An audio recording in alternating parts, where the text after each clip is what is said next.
Welcome back, everyone. This is Ray Aslin, and as you probably have heard several times by now, I'm a trainer at Fortinet. I teach the public cloud security course, and I'm here to do some lab demonstration recordings for you. Now, I am on the the Microsoft Azure. I've got AWS on my brain this morning. I'm here to do the Microsoft Azure Lab number 4 demonstration for you.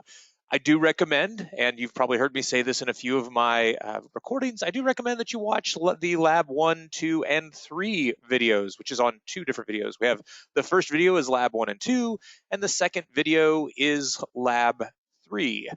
We're not going to reuse any of those resources. We're going to create a new set of resources for this lab. However, we certainly will use those concepts, and we might not take as much time to discuss those concepts in as much detail because we did them in Labs 1 and Lab 2. Lab 1, Lab 2, and 3. So we're just going to jump straight into it in Lab 4.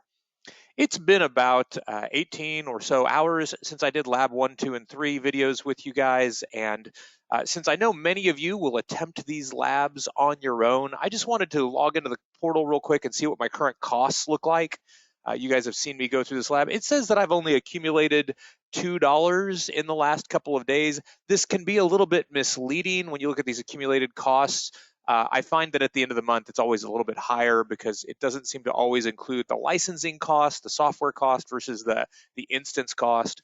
However, I will say that on a typical month, I don't usually get billed more than $7 or $8 to do these labs at least one time a month.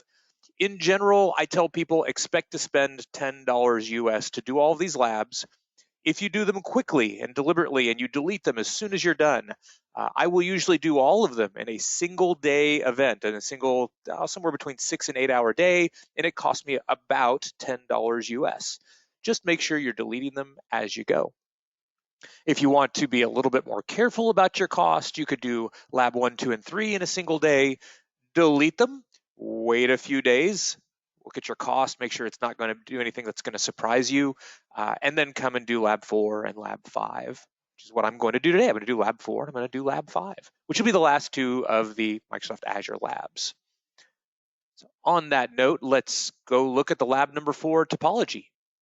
Let's bring that over here, move this around a little bit, and give myself a pen that I can draw with. Let's choose a color. Oh, red. Red sounds like a great color. Let's use red. So for lab number 4, we're going to create FortiGate clustering protocol active passive HA. This active passive HA is very similar to something that we did, and I believe it was lab number 4 as well, on AWS. We will have a set of FortiGates, and these FortiGates will require multiple NICs to be able to do FortiGate clustering protocol properly. We will have a NIC that plugs into what I like to refer to as a public subnet, this subnet right here. And you'll see that this is, I refer to it as public. Here it's referred to as the entry subnet. There's a public IP address that sits on the outside of the VNet that is going to be destination NATed to whoever the master or the primary unit of the cluster is. And for the sake of argument, let's say that the one on the left is the primary unit of the cluster right now. So that's why you'll hear me refer to this as the public subnet, because that's where public traffic is coming from. That's also where traffic to the internet exits through. It'll exit through a FortiGate and route out of port 1 on this FortiGate. But entry subnet, public subnet, it's just semantics. I think we understand what that subnet's going to do for us.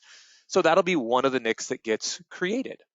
Now, on the other subnet here, a lot of times I like to refer to this as the inside or the private subnet, and they refer to this as the transit subnet. And that's actually a pretty decent name for what it is. And in just a moment, I will take this topology diagram and we'll put it into some other software where it can draw a little bit more, and I'll tell you why I think transit subnet's a good idea. But up until now, I think we've kind of referred to this as the protected subnet, the resources that go behind the firewall. In addition to those 2 subnets, which we've used many times in many different labs, we're going to have a HA sync subnet, and that's this middle subnet right here. It'll be port 3 on both of the FortiGates. This is where the unicast FortiGate clustering protocol heartbeat is going to occur. It has to be unicast. There's no broadcast in the cloud. There's no multicast in the cloud, so it must be unicast. We call it HA sync because it's also where FortiGate clustering protocol syncs up configuration. This is active passive HA, and similar to on-prem, it will sync policy and object configuration, all the configuration that we need to be able to process traffic, so that if this unit fails, the other unit can immediately take over. We'll talk a little bit more about the word immediate, but can quickly take over and act as the active or the master FortiGate. Now, this other network interface that we see port 4, this is actually the same subnet. It's just for the sake of drawing, to put it somewhere, it looks like two different subnets, but I want you to look at the CIDR for this subnet. It's called management subnet 10040/24. It's the same subnet. So it's just visually put on opposite ends of our diagram for the simplicity of creating a drawing. This HA management subnet is very important. It's the 10040 subnet, and there will be a public IP address associated with that interface. The only thing this subnet is going to be used for, or port 4 is going to be used for, is management traffic. We're not going to have any traffic that goes through this for firewall policy. Underneath the HA configuration, we'll find that the port 4 is completely reserved for management traffic. And the reason that it exists and that it has to have a public IP associated with it is this. At the time that this failed, there was a clustered public IP that was currently associated with that FortiGate. And I say clustered because it's going to move. At the end of this process, the goal is going to be is that public IP address. Let's change our pen color. We'll change it to purple since the diagram uses a lot of blue. We want it to be associated with that port when we're done. That's our goal. In order for that to happen, this FortiGate, and we'll change pen color one more time. Let's move to black. This FortiGate will use its management interface and its public IP to go out and tell the Azure cloud through API calls that that public IP address needs to be moved over. So that purple arrow that we see there in the middle of the diagram, violet if you prefer, purple, violet. My wife likes to tell me that I'm colorblind because I can never correctly appreciate a color.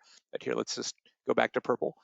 This, there we go, I've re-highlighted it. This move over here, that is instantiated because of that API call that we see made in that black arrow. So we need this second FortiGate to have a public IP associated with it so that it can go and make that API call. And it will, it'll go and make that API call. We will in fact go into the Fabric connector and configure it to make this API call. So we'll have to create configuration on this FortiGate on the right side circled in black that tells it to go during an HA failover event to go out to the Azure cloud, log into the API, and move that public IP address over. And we'll have to tell it what the name of the public IP address is and where it should move it to. And that's where this becomes a little bit tricky. There's a lot of places there for human error to come in because there's a lot of work in the CLI to make that happen. Likewise, we will have a similar but different configuration on the FortiGate on the left side. Imagine, if you will, that the FortiGate on the right failed. In fact, let's just draw a red arrow over that, or we'll go with a different color. We'll do a dark green arrow. Imagine this one failed over here. Ooh, that failed. And the FortiGate on the left needs to be able to take over resources for traffic. It needs to be able to make API calls to say, send that IP address back to me. And they're both making API calls, but they're making different API calls. So each one of them is saying, give me the resource, assign me the resource, which means that the command line that we put in, the CLI that we put in to support this, will be different on the two units. And as you can imagine, if you're doing this for the very first time, it is very easy to mess that up. To accidentally put in the other unit's information, to typo it. So if you're doing this on your own and you're struggling with some part of it, almost certainly the problem has to do with putting in that command line interface API calls that happens as part of the Fabric connector configuration. That's most likely what's going on. So when we get to that part, I'm going to be very deliberate and I'm going to talk about it a little bit more. I'm going to show you what we're doing, and hopefully that'll help you make sense of it and help you not make that mistake, which I myself have made multiple times. That's the instructor's ultimate dream, is to keep a student from making the same mistake that they themselves made. So hopefully I can help you with that. Let me erase the sync and talk about one more thing that needs to fail over. So let's go ahead and say pen color and go back to purple. Now there's another resource that needs to be adjusted when we do a failover. If this unit fails, this transit subnet is supported by a route table. Let's just draw in black off to the side. There's a route table that might have routes that say this: to get to anywhere, go to this IP address that I'm putting in black right there, which just looking at this, I'm going to say that this IP address is probably 10.0.2.4, if that was the first resource created in that subnet. And we will want to move it when that fails. Let's adjust our pen color again. We're going to want to move it to here. So we need that route to be rewritten in that route table. We'll go like this, so that it's no longer pointed to 10.0.2.4, but it points to 10.0.2.5. These are also API calls that are made through that management interface. And these are also part of the command line interface input that we have to put into the Fabric connector. We have to tell it what to change and what to change it to. So we will have to tell it the name of the routing table, the name of the route, and then the IP address to change it to, moving it from 10.0.2.4 to 10.0.2.5. Those are all things that we're going to have to input. Let's erase that. Let's just take a screen snip of this and see if we can put it in another application where I can draw a little bit more. I'm going to pause the video for just a second. I'm going to open up another application. It might just be MS Paint, something that I can draw in relatively easily because I want to add some more things to this drawing. So I'll be right back. Welcome back. I've been paused for a minute or two while I cut and paste that drawing into Microsoft Paint. Just some simple application that I could draw in and make some major changes to the drawing and have some space to do so. So what I've done is I've taken that VNet drawing with the existing subnets that you've seen, and I wanted to talk about adding some more subnets to this. That's nice, but let's not do it in black. There we go. Let's go ahead and extend this in blue. So yeah, that's a fairly crude extension of this VNet, but I wanted to add some more subnets. So we're still in the same VNet. This is still the 10.0.0.0/16 VNet.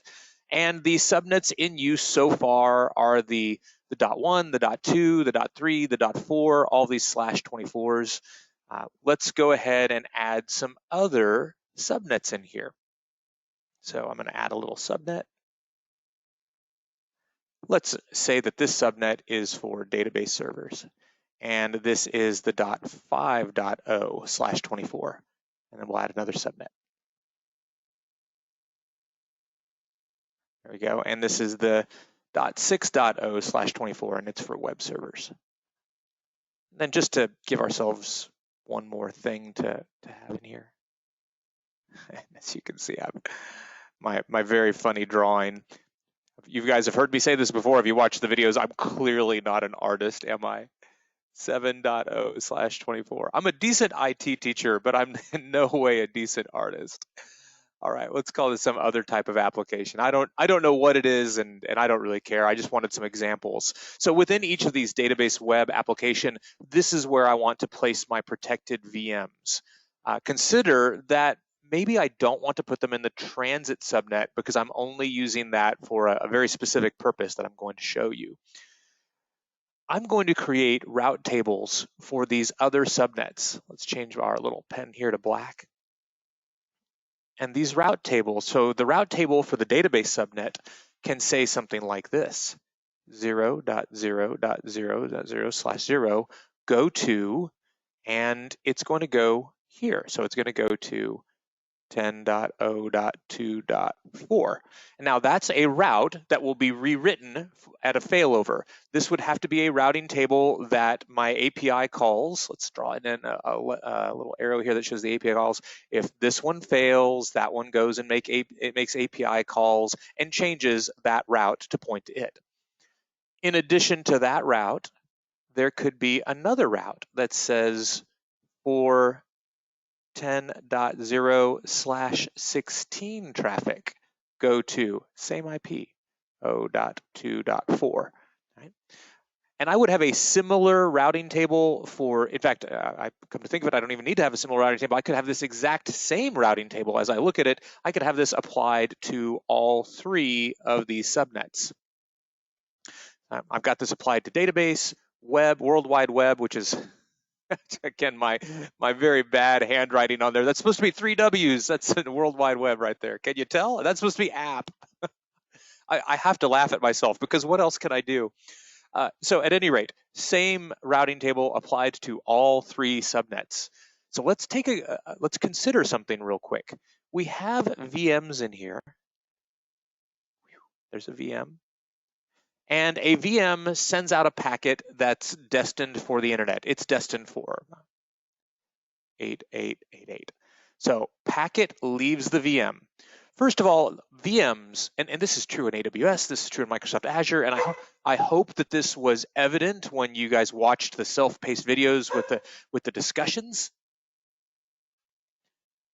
VMs always point to the intrinsic router in their subnet as a default gateway. Always, 100% of the time. That's always what they should point to for their default gateway. But it's not a true gateway. It's not a true router. What happens when a packet leaves a virtual machine? The routing table is read, and it chooses where to put the packet next. So imagine this packet pops out into the database subnet with a destination of 8888. It reads the routing table, right? This routing table up here, and says, well, what am I supposed to do with this packet? I am supposed to put this packet over here on this black interface because it's 10.0.2.4. So it immediately transfers that packet to this other EC2 instances inbound on that port. There really isn't a transition of going through different subnets. In the cloud, this is all software-defined networking, so that these subnets they don't exist in the traditional sense of routers and switches. So it just transfers it over to that other network interface. Now, that other EC2 instance might be on a different hypervisor somewhere. It might be on a different hypervisor in the same rack. It might be in a different hypervisor in a different rack. It might be in a different hypervisor in a different availability zone. By the way, in Azure, subnets can stretch beyond availability zones. So it might be in a different AZ, in a different availability zone. However, this packet gets tunneled, sent to wherever this EC2 instance is, and put on that virtual machine. So it simply gets transferred to it. Now, at that point, this packet comes in on port 2 on the FortiGate, and the FortiGate's going to apply firewall policy to it. Let's assume that FortiGate has not failed. I know there's a red X on there right now, but that was because I was talking about the API calls a second ago. Let's assume that FortiGate is working properly. So it applies policy to it. Okay, inbound on port 2, let me apply my routing table. Now inside of the FortiGates, there's a routing table, and the routing table says inside of the FortiGate, the default route is out of port 1. So the 0000/0 route is out of port 1, and there's a 10.0/16 route on port 2. So all of the 10. Network is available on port 2. The only part of the 10. Network that wouldn't be available on port 2 is the public or the entry subnet, and that's because there's a directly connected route. And the FortiGate knows that, right? The FortiGate's like, well, I'm directly plugged into that. So the rest of 10.0 is available on port 2. So packet comes in, right? It passes RPF check. Remember RPF check from NSE4 and NSE7 enterprise firewall training, right? So it passes RPF check, it applies policy. Hopefully it passes policy, it is accepted, otherwise it's just going to be denied. And then it goes to route it out and source NAT it out to the internet and finds its way to 8888. And of course, 8888 replies, reply comes back, we process against existing sessions in the session table, we if there are security profiles, we check for maybe AV or whatever security profiles are applied, and the packet gets put into the transit subnet. Now recall, there is a default route in all of the subnets that if we don't create an explicit route that overrides it, everything knows how to route to all the other subnets. So the packet pops out of into the transit subnet. By the way, the FortiGate on the transit subnet believes all of the subnets are available on the transit subnet intrinsic router. So over here on this side on port 2, the route says 2.1 is how I get to everything else. That's inside of the FortiOS. So packet comes out, cloud reads the packet and goes, well, this is destined for a database server in 10.05. Maybe it's 10.05.4. Maybe that's where it's going. So it gets transferred back to 10.05.4 and everything works. We are filtering outbound traffic to the internet through the FortiGate. Well, that worked. What else will work? Let's just delete a couple of arrows here, clean this up a little bit. Clean this up a lot. All right. Rather than have this traffic that is moving north and south out in and out of our VNet, let's make this east to west traffic. Let's say that the database server is talking to the web server. So 10.05.4, since we used that example earlier, the VM 10.05.4 is trying to talk to the VM 10.06.4. Let's just draw a VM in here. 10.06.4 right there. That's a VM here, VM, because my handwriting is so good that it helps. There we go. There's our VM 10.06.4. So a packet comes out of 10.4 into the 10.05 subnet destined for 10.06.4. The cloud for that reads the subnet routing table and says, well, for anything in 10.0, I'm supposed to send it here. And so the packet gets transferred, just like it was going to the internet, it gets transferred to port 2. Now we're going to have a firewall policy that has port 2 as the source and the destination. Remember that the FortiOS is going to have a route in it that says all of the 10.0 network. This is just a static route typically. All of the 10.0 network, 10.0/16, well, not all of the 10.0 network, all of 10.0/16, is available on port 2 on 10.02.1, the intrinsic router on that subnet, right? There's an intrinsic router in here, the .1 IP address. So assuming that this traffic is allowed, traffic comes in on port 2, passes RPF check, goes through a firewall policy where the source is port 2, the destination is port 2, hopefully the address object, service object, schedules, profiles support allowing this traffic. And assuming it does, the traffic comes back out of port 2, destined for 10.06.4. Now, once we see this traffic that's destined for 10.06.4, it's going to go back to that VM. So the reason that we're calling this a transit subnet is because we might not put any virtual machines in there. This may only exist so that other subnets for specific applications or specific VMs, specific instances, can route traffic in and out of the FortiGate.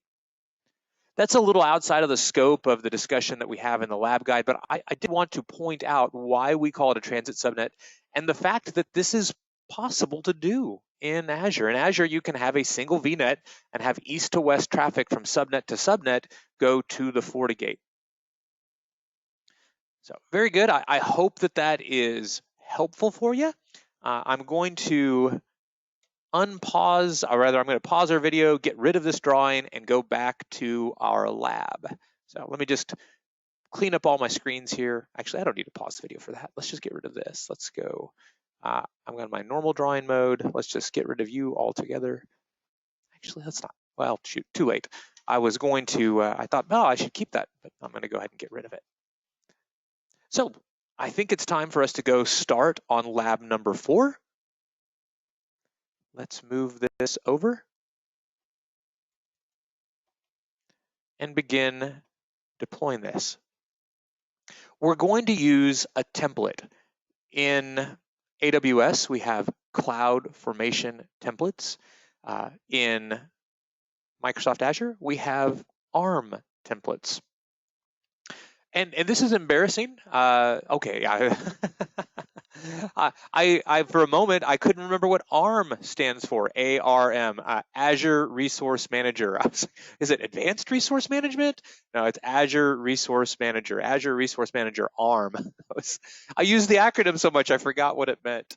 So we're gonna have to go get this ARM template. It's going to be available on a GitHub.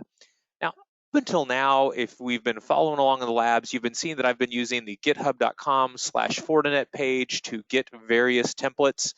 And if I go out to github.com/Fortinet, here, let's just do that. There is a section called Azure Templates. There's a repository called Azure Templates. And if I look under FortiGate, there is an active passive HA template. It's right there. I'm not going to use this template. If I do use this template, there are more manual steps that I have to do. After I bring up the FortiGates, I have to go in and configure all of the routing. I have to go in and configure multiple interfaces with IP addresses. I have to configure HA, and it's just a lot of manual configuration if I use that template. Now, that being said, this is considered the production GitHub, where you get production templates. I'm going to go to the developer GitHub, where I can find some of the other templates that are what I would not consider. I consider them in development. I don't consider them necessarily production templates, and that's Fortinet.ignite. No, I'm sorry. That's github.com hub.com/Fortinet Solutions. There you go. We'll go to Fortinet Solutions. This is a good place to find templates, but they're not always what I would consider production-ready templates. In some places, they're there for proof of concept. And the HA template out here bootstraps more configuration into my Azure FortiGate images. And so it's just going to save me time. That's why we use it in this lab. And if you ever take the full version of the course, that is precisely the template that we're going to have you use. So we'll go out to Azure Templates. We'll go to FortiGate. We'll go to active passive HA. There it is, active passive HA. We will find a JSON file called Azure deploy.json. There it is. So we'll click on the file. In the AWS world, I would simply download the entire file. In fact, if you go back and watch the AWS videos, I actually made a mistake. I tried to do it in the Azure format. In the Azure format, I don't need to download the entire file. I need the contents of the file.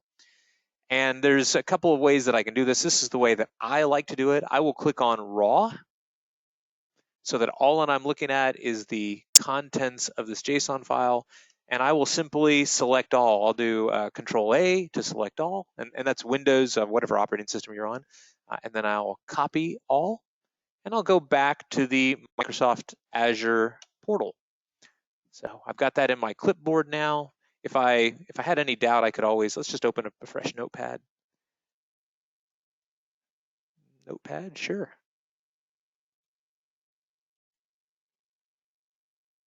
There it goes. I think I opened up 2 notepads. Yep, I did. I opened up 2. Let's close one. There we go. And I'll just kind of look at the top. I got open squiggly line. Go down to the bottom, last line, close squiggle. Yep, I think I've got the entire thing. Certainly if I don't, I will have an error later. So I feel pretty confident that I've got it. Let's go back to the Azure portal. Let's start creating a new resource. I can hit the 3-line menu icon, click Create a Resource. And when we come in here, yeah, there we go. This is the same place that I went to find the FortiGate images. Instead, I can say template deployment. And as you can see, I've typed it in before, so it's trying to prompt me, but I'm just going to say template deployment and hit enter. I'm not going to choose that because I want to see if there's anything else that comes up in the list. I'm just kind of curious. Most of the time, I just type in the entire thing. There might be a few different options out here.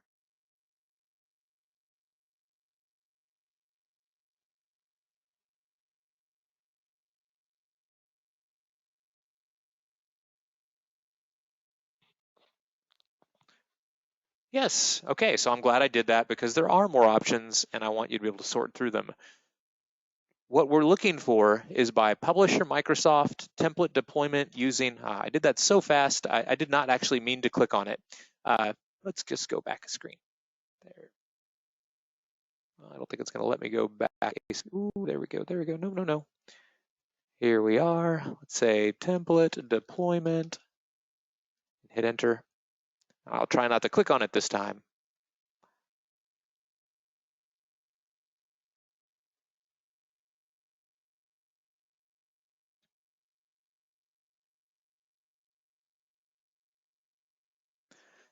Now, the reason I'm being very explicit about this, and I want to show you with all of this various output, a year ago, I would go into Microsoft Azure and I would search for something and I would only find a few listings. And so it would be very easy for me to find what I was looking for. If I searched for template deployment a year ago, I might not find very many things.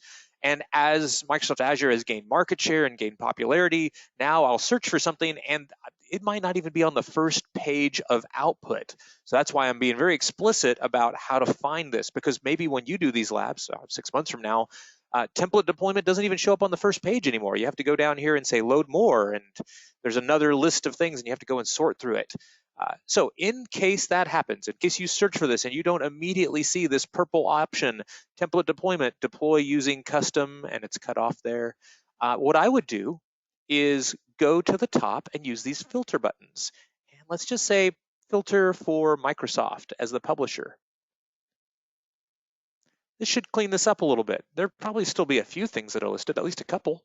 Yes, but there's less. And now I should be able to find, there it is, still in the same place. So I know it was very easy for me to find today. It might not be as easy for you to find in the future. But this is what we're looking for. Template deployment, customize your template and build for the cloud. Yep, that's what we want. Let's go select it. When we get there, it's like many other things. You're going to start with clicking create. And it is going to ask you for the input from your template to what do you want this to be?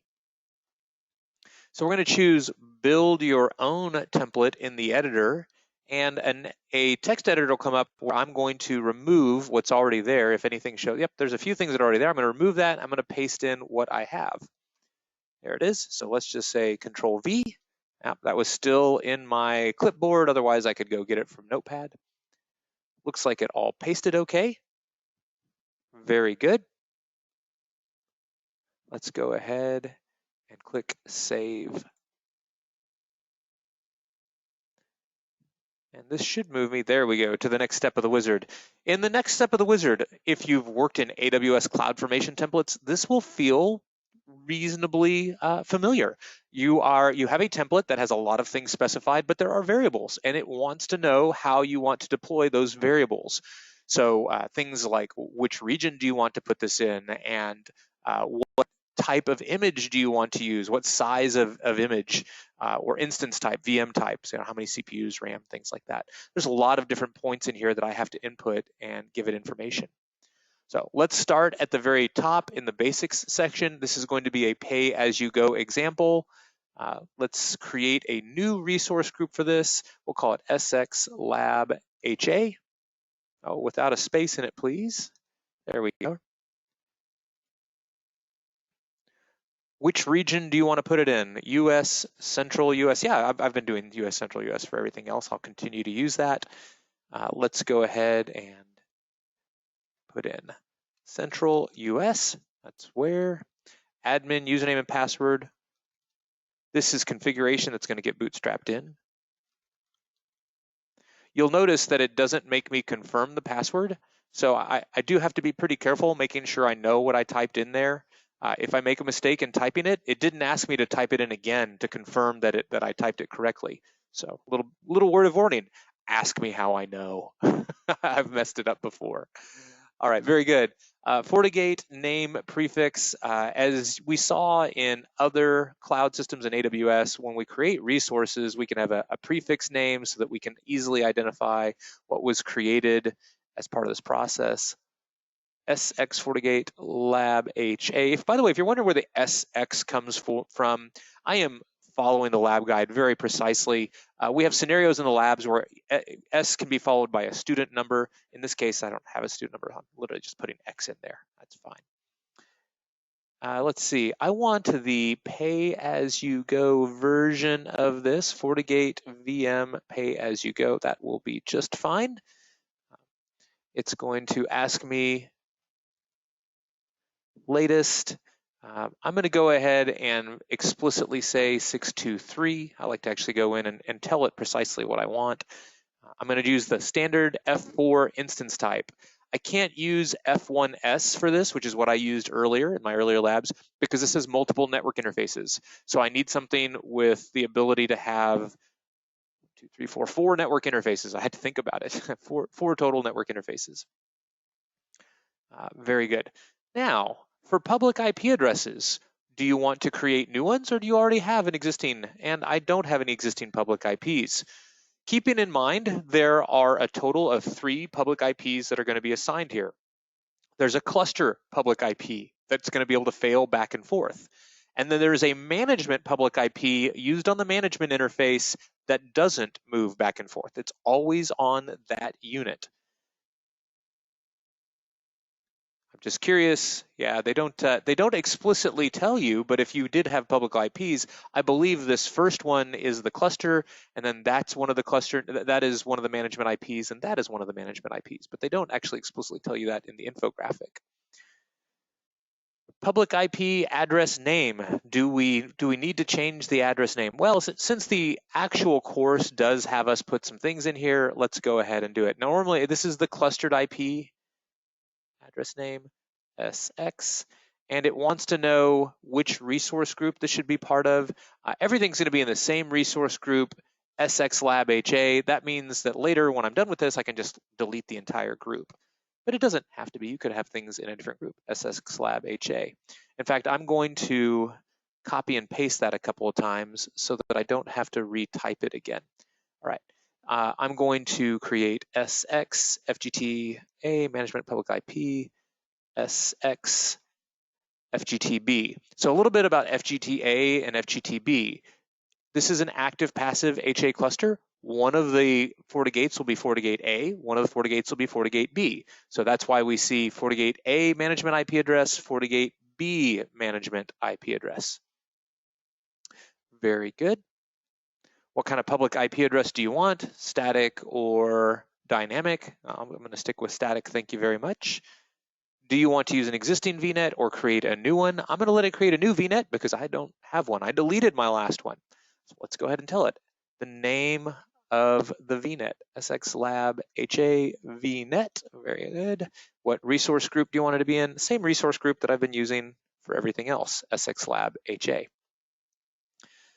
The CIDR for the VNet, 10.0/16. All right, that sounds good to me. We have the entry subnet. The entry subnet is 10.0.10/24, similar to our lab diagram. We have the transit subnet, 10.0.20/24. And then we have the sync subnet, 10.0.30. Now, this one's small, 10.0.30/28. Why so small? We don't need the complete /24.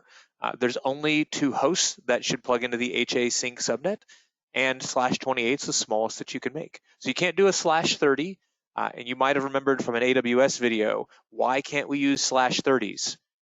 There are 3 IP addresses that are always consumed in every cloud subnet.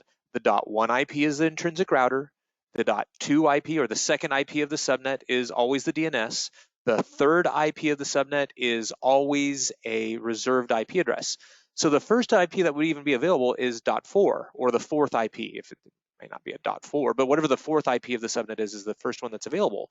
So a /30 is out. Can't do a /30.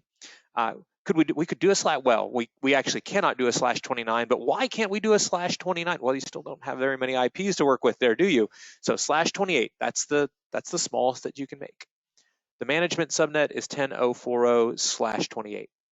Now, just to be consistent with the lab guide, I'm going to go ahead and name these resources. And if you have an account that you're sharing with someone else and you're wanting to perform these labs, what you could do, instead of SX, you could do S and a student number. So one of you could do S1 and the other one could do S2. I am just putting in SX. I'm the only person here doing this. But as much as possible, I do try to stick to the published lab guide on the full course. That way you're getting as much of that experience as is practical. Now, there is an additional network that gets created here. SX protected subnet 10050/24.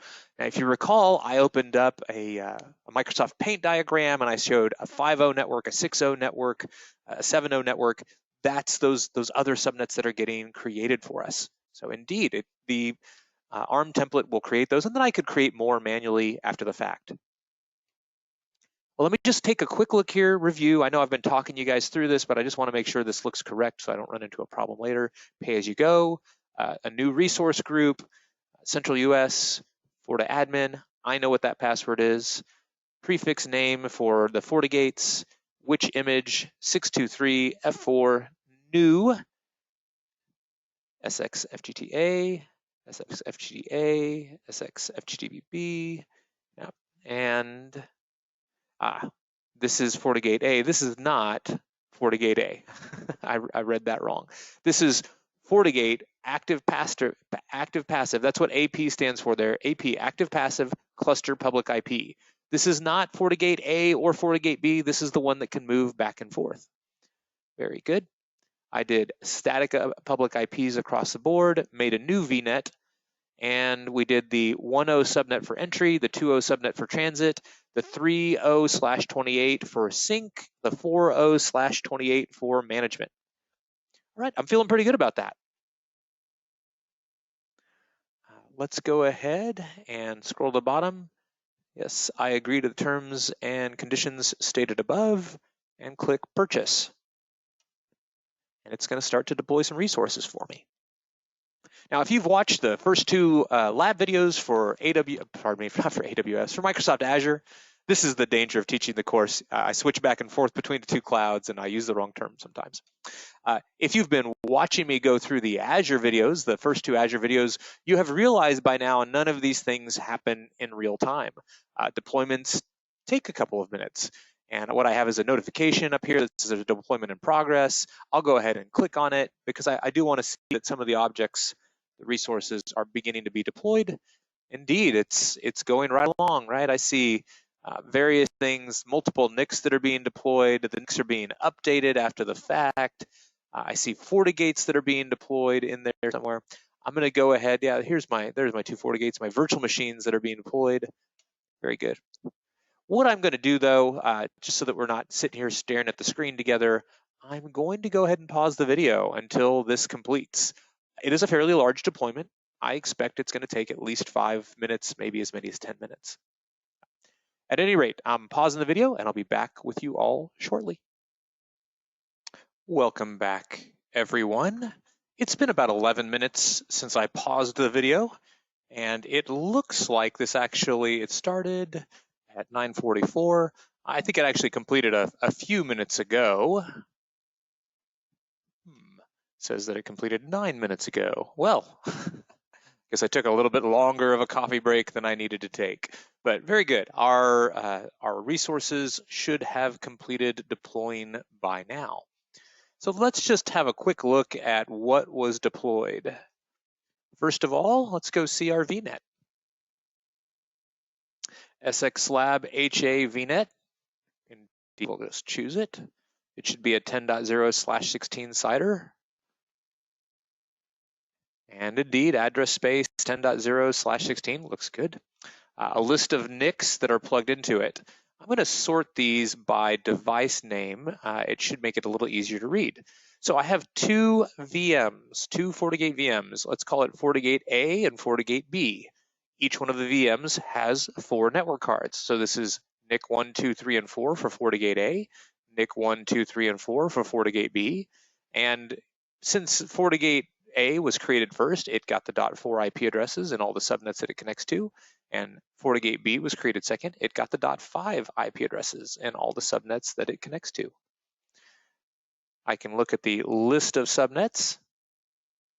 I see that there's an entry subnet, a transit subnet, a sync subnet, a management subnet, and in addition, there is a protected subnet, which currently doesn't have anything connected to it at all. That's for use later. Let's just have a quick look at the protected subnets routing table or the transit subnets routing table. So as we can see under routing table for the protected subnet, there's a routing table called FGT default AP route table. This is the default active passive routing table that was created by our ARM template. We'll just keep this in mind here and go take a look at the other subnets routing tables. I should have just gone backwards. Would have been a little bit faster than what I just did. Let's go to the transit subnet routing table. Transit subnet doesn't have any routing table on it.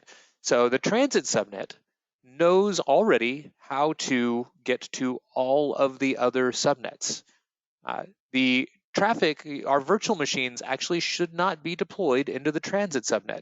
If they were deployed into the transit subnet, they would not know how to route traffic through the FortiGate because there's no routing table entry that is there. So we would want to deploy into the protected subnet.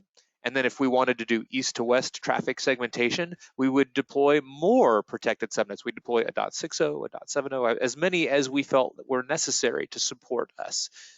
And all of those .6.0, .7.0, all those protected subnets could use the same FortiGate default AP routing table. Now let's go look at why they could all use that same routing table. I'm going to go to all resources. There's a couple of ways that I can go and find the routing tables. I could go to all resources, or I could go to resource groups and choose the resource group. But either way, I need to go to a list of resources, and I don't need to, but it will be much easier if I filter and say, no, don't show me all of the resources. Show me the resources where the type is routing table. Apply. And there's our FortiGate default AP active passive route table. That's the route table that's in use. There is a to default route that says to get to anywhere, which is why we call it to default, the default route, go to 10.0.2.4. If I wanted to do east to west traffic segmentation, I would create a second route in here. After creating the 6.0 subnet and the 7.0 subnet, I would create other routes in here. Let's go to routes and I'll click the add button. So then I could create routes that say to database, only no spaces, to database. And I could say something like 10.0, 5.0/24, go to the virtual gateway, and it's going to ask me, not virtual gateway, pardon me, virtual appliance. There we go, 10.0.2.4. And I could save that. I'm going to go ahead and save a couple of these. I'm going to delete them when I'm done because they're not appropriate to my environment, but I'm going to go ahead and create them and show them to you when I'm done. So it's adding the route table entry right now. While it's adding that, I'm going to go ahead and work on another one. I could say to web servers, 10.0.6.0/24. Send it to the virtual appliance.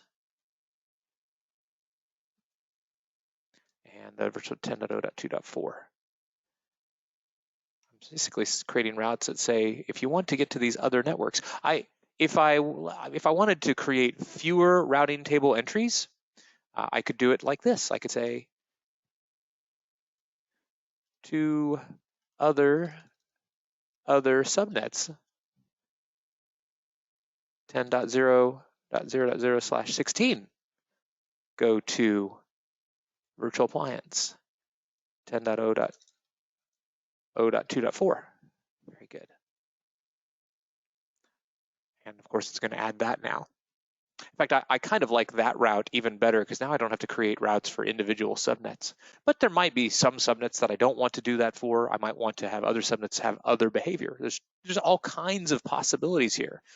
If my goal, however, was that all of the 10.0 subnets flowed traffic through the FortiGate, this last route that I've created probably is the most appropriate. I'm just going to click on routes and see if I can get it to refresh. There it is, to I didn't mean to click on that. Let's go back to the routing table. To other subnets, there is, to web servers, to database. I can Provided that I don't click on it, I can go over to the right side. I kept clicking on it there, and I can delete these other two now. And I can delete this one. And I could just have the two other subnets, so that as traffic left a subnet that was assigned to this routing table, it would evaluate against these routes. And so it would know, well, if the traffic is to the internet, send it to 10.02.4. Now there's a built-in system route that tells it how to get to 10.0. So if I want it to go to the FortiGate, I can't just rely on the default route, because the system already knows how to route to the other subnets directly. I want to redirect that traffic to the FortiGate. So now I have created this route that says, well, for anything else in the VNet, send it also to the FortiGate. After I create additional subnets, I would need to associate this routing table to those additional subnets. Right now, it's only associated to the 10.0.5 subnet. So if I had already created a 10.06, 10.07, 10.08, I could associate it to those other subnets. Just to take this example a little bit further, let's create another subnet. So I'm going to go back to all resources, and I'm going to add a resource. I'm going to take off the filtering. There we go. So we're looking at all of our things here. I'm going to say add. Now I know what you're thinking. Well, Ray, if you're going to create a subnet, you need to go to the VNet and create a subnet. That makes sense. I could go to the VNet and create a subnet, or I can go to add a resource and say subnet, search.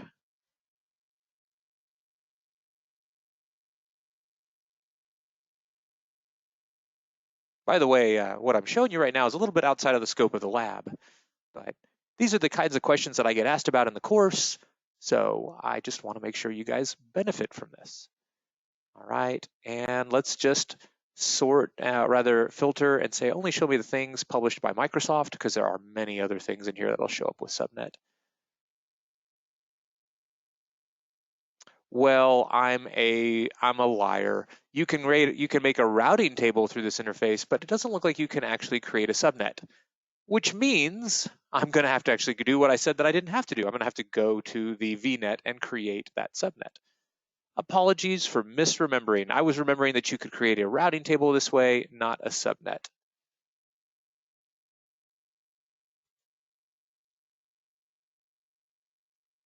So I just went into the resources menu, went to the VNets, go back to the name of the VNet, go to the subnets sub menu, and I will add a new subnet. By the way, if you see this gateway subnet and you're wondering what that's for, there's a functionality called VPN gateway, part of Azure. That's the only reason that you'd create a gateway subnet, and it's outside of the scope of class, but that's why that's there. So I just want a regular subnet. Let's call this database subnet, DB subnet, and let's make this the 10.0.6.0/24, and I'll just save it like that. Now, to associate that routing table with that subnet, I basically have two choices. I could go to the routing table, go to the subnets list, and add it. There's an associate button where you can add it in there. We just saw that a couple of minutes ago in the video. You can go back to where I was showing you the routing table, where it had a list of just that one subnet right now, and you could add it there.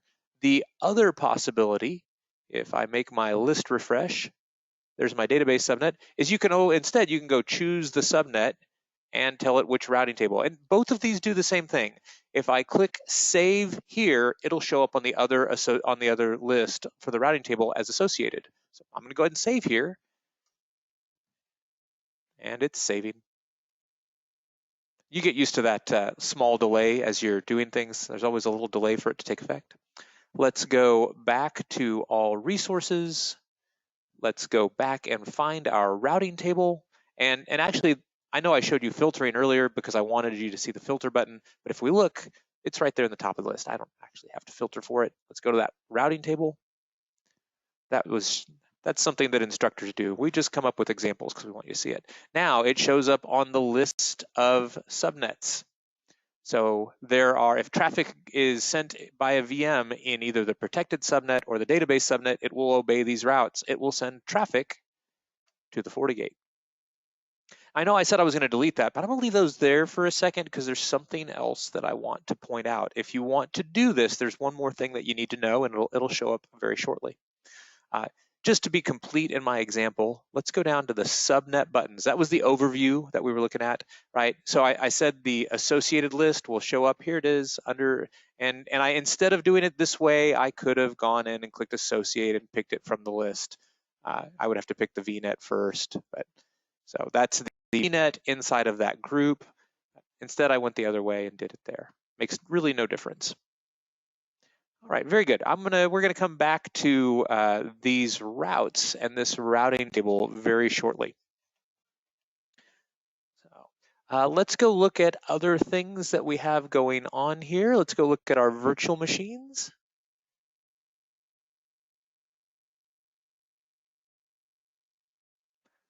And I have two virtual machines. Let's go look at SX40Gate Lab HAA, so FortiGate-A.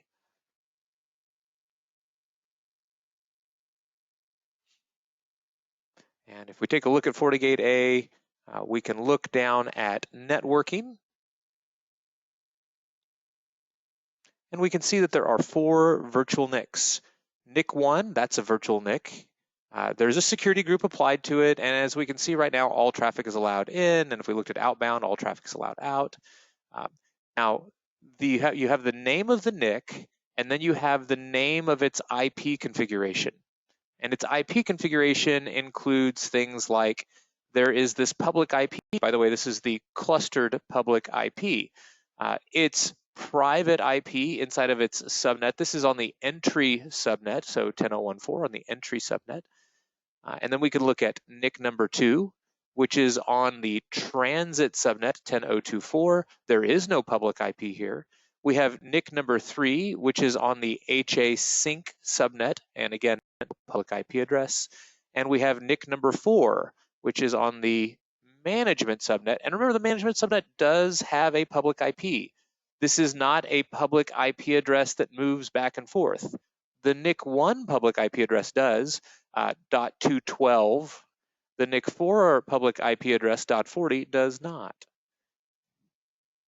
By the way, it's different in the last 2 octets, but I was just pointing out the last octet for simplicity.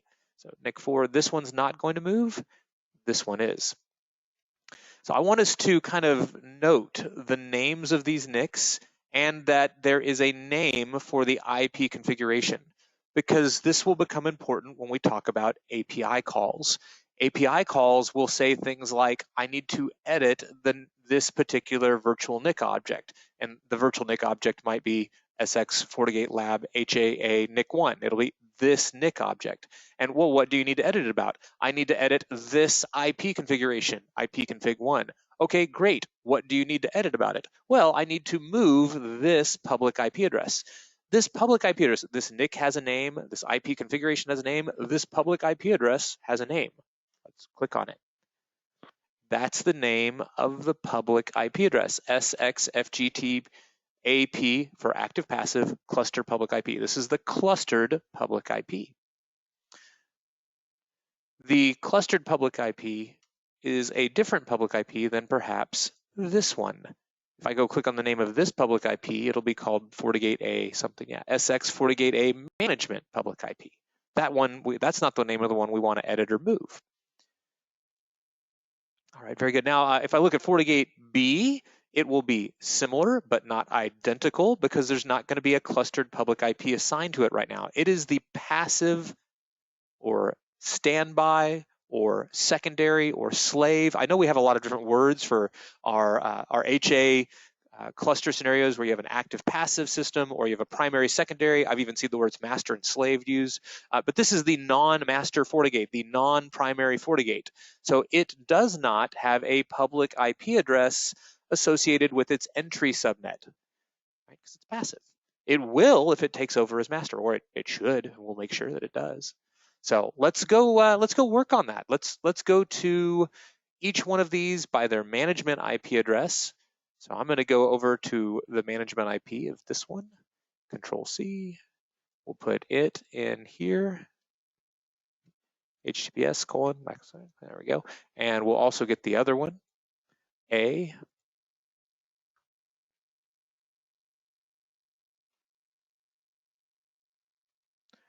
And we'll go to its management IP address. Very good. And here's its public management IP.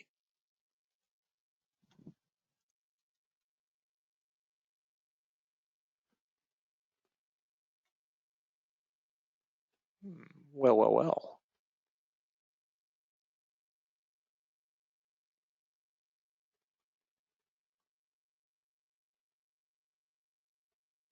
Oh, I'm just trying to remember now if management isn't running on the default port, because otherwise I would have expected to be able to pull that up.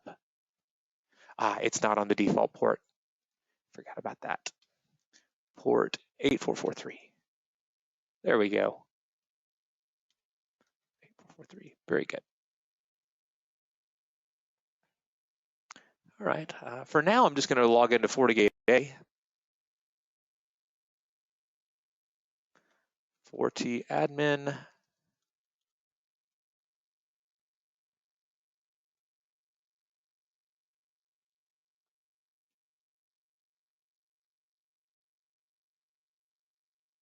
And we'll just take a look at HA and look see if HA looks like it's synced up yet. So go to System, High Availability.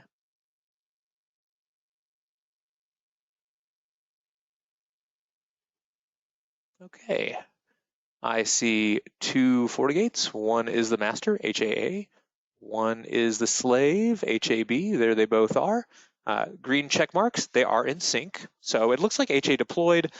By the way, if you do this fast enough, it's entirely possible to log into FortiGate A before FortiGate B has finished syncing up. Now, I went through a lot of explanations. We looked at subnets, we looked at routing tables. That gave it a lot of time to finish booting and syncing up. But I have certainly seen it take 5 minutes after deployment. And when I say 5 minutes, I mean 5 minutes after both VMs have booted up, been deployed. At that point, it takes that long to get FortiGate B in sync on a first deployment. So just FYI, if you're following along and you're clicked here and you're like, hey, I'm looking at it, there's a red X, it's not in sync. Give it 5 minutes, come back and take a look. That's probably what's going on there. So the next thing that we need to do is we need to be able to create a fabric connector on our FortiGate. The fabric connector is necessary because that's the mechanism used to go make those API calls. So first we have to configure the fabric connector so it can log on to the cloud, and then we have to tell it exactly which API calls to make once it's connected to the fabric connector. So what we're going to do, a little bit earlier, I showed you how to make a credential on, go to the dashboard. I believe I showed you how to make a credential on the Azure Active Directory, pardon me, couldn't get those words out, on Azure Active Directory by using the console GUI, going in and choosing it and clicking through it. We've seen that now. So what I'm going to do instead to save time, I'm going to use a PowerShell script. So I'm going to click up here and go to the Cloud Shell. If you're following along and you're doing this for the first time, it might prompt you and tell you that you need a storage account for some temporary storage. There we go. Requesting a cloud share, connecting a terminal. Looks like it's coming up. While we're waiting on that, I'm going to get a script file ready.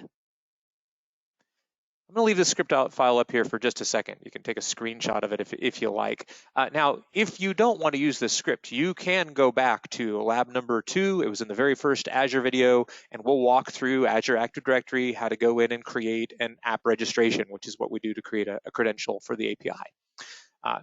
Or you can recreate this script if you like. If you are recreating this script, remember you're typing it, typos count, right? Spaces count, case sensitivity in some cases count. So be very careful creating the script. In my script, there are a couple of things that certainly you might not match unless you perform the lab exactly like I did. My subscription name is called pay-as-u-go. That's the name of my subscription. That may not be the name of your subscription. The resource group in question that I created earlier, SXLabHA, SXLabHA app. By the way, this is why I did it exactly like I did using the X, because I didn't want to have to edit this script. If I was S1, S2, or any other name at all of the resources that needed to be manipulated here, I would need to change the resource group name and the app registration name. So what I'm going to do is simply take all of this, Control-C, minimize it, and very good. Let's go ahead and right click and say paste.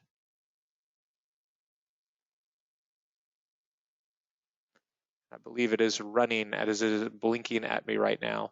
There are multiple steps within here that create a delay for a number of seconds. It sleeps the process so that things can complete. So it is not an instantaneous process of waiting for the script to run.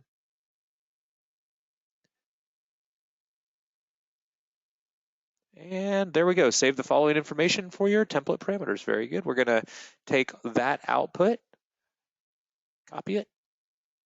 I don't need my script anymore, so I'm going to go ahead and close that. I'm going to see what else I have here. Here's a notepad that I have data that I don't need anymore. It's data from a few days ago. Here we are. Very good. This is what I'm going to use to configure my Fabric connector. All right, I'm going to go ahead and close that now. I don't need that anymore. Let's go back to my FortiGate and configure Fabric connector. So we'll go to Security Fabric, Fabric connectors, create new. We'll use the Azure connector. There it is. We'll give our Fabric connector a name. Really, it doesn't matter too much what I'm going to give the name. I'll just call it Azure connector. It doesn't matter too much. Let's go into here and specify our outputs.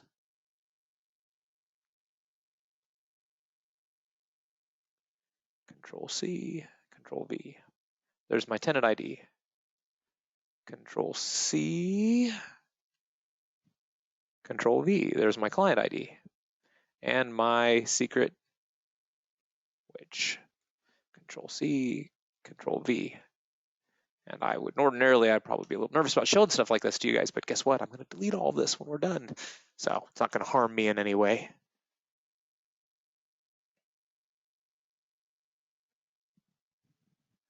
All right, I believe that should be all that I need. Depending upon the version of FortiOS you're using, you might also be forced to put in some other things like your resource group. So I'll go ahead and say, subscription ID.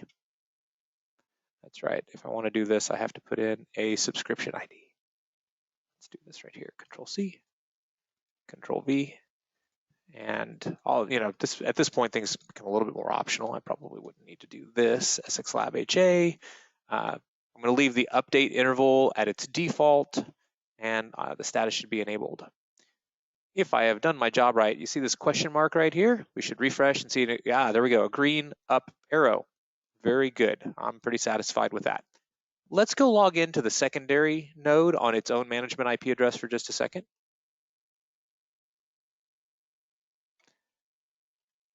Admin, oh no, not admin, FortiAdmin, and a password.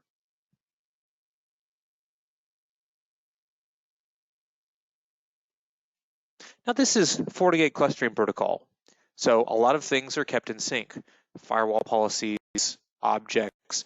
In fact, when I teach NSE4, and when we talk about HA and clustering protocol, there are more things. It's easier to describe the things that are not kept in sync. Let's talk about one of the things that are not kept in sync. When you create the Fabric connector, the connector itself will be synced. So if it's not there yet, it should show up momentarily. Fabric connectors. There it is. And I'm just going to refresh to see. Yeah, it's there. And it looks like it's working okay. So the Fabric connector itself is kept in sync. But the configuration of HA for that Fabric connector is not kept in sync. And hopefully, when we're done here and I show you what we're putting in for configuration, why will make sense. So what I'm going to do, there's a couple of different ways that I could put in the command line. I'm going to go ahead and log out of this one so that I don't accidentally put in the wrong commands. There's a couple of different ways that I could put in commands that I need. I could go into the CLI prompt here. I could say config system SDN connector, hit enter, edit, and I need the name of the Azure connector. If I hit question mark, it's called Azure connector. That's what I named it because I'm not very creative. Edit Azure connector. And within here, I can start to edit some things. The connector is here, but I need to put in all of the HA related commands. The commands will be different on the two FortiGates. I'll show you that here in a second. Now, I'm going to, rather than use this, I'm going to go ahead and use putty and SSH in. So I'll just exit. Rather quit. There we go. And very good. All right, we'll close this. I don't need this at the moment. Let's go find putty.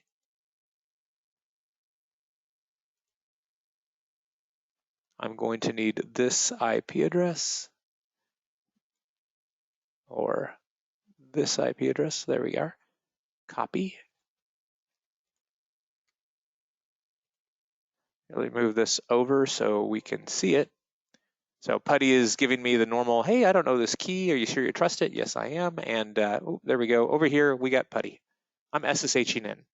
So port 22, that's all I did. I SSH'd.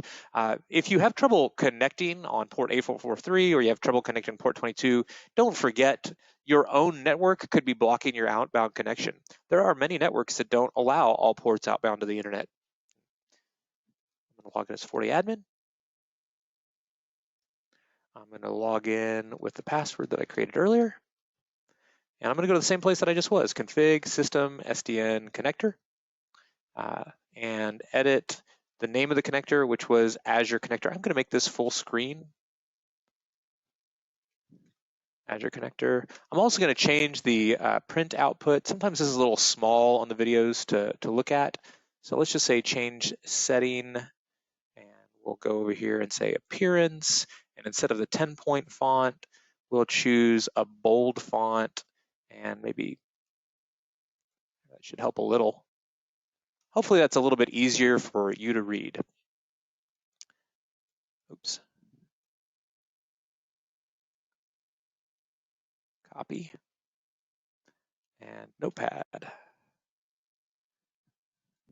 So these are the commands that I'm going to put in. First of all, not those commands. That's just editing. That's actually getting to the edit of the connector. I'm already at that screen. So first command, set HA status enable.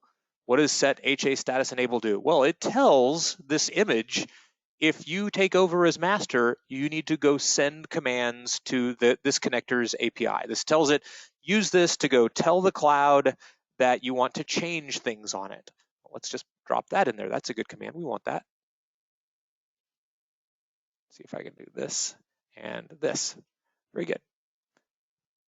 Copy, and there it is, set HA status enable. All right, that's what that does. Next, what do you want to edit? Well, we need to edit the entry subnet and edit its IP settings. So we're going to say config NIC. Well, what NIC do you want to change? Now, this is telling it to change the configuration of a virtual NIC in Azure. Which virtual NIC?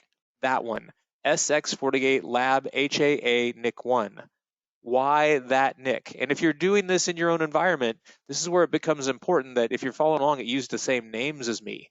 Because if we go looking at my virtual machine, where are you at there? Virtual machines. Sorry, my eyes didn't seem to find that very easily. There's the name of the VM. Let's go look at the network settings. Networking.